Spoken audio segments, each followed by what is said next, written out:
Usually, the reason to design products made of plastic is either to create new products, never made before, or something similar to existing old products but which is better, more appealing to the user, or more economical to produce.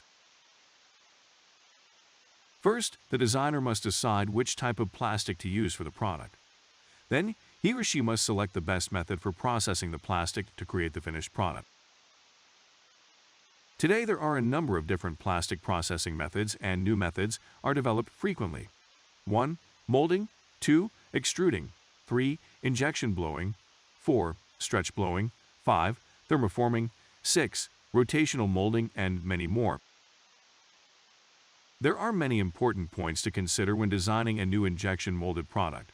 Before starting, consider the following requirements and parameters: A. Strength. B. Price. C. Color. D. Processability.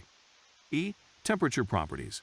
F. Electrical and heat insulation properties. G. Pollution and energy demands. H. Life expectancy, and I. Safety.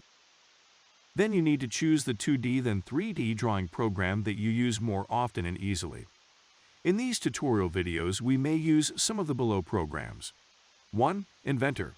2. Fusion 360. 3. CIMATRON. 4. Solidworks. Next, you have to watch the tutorials that are in playlist. Injection Molding, the Manufacturing and Design Guide. Thanks for watching today's video. Preview.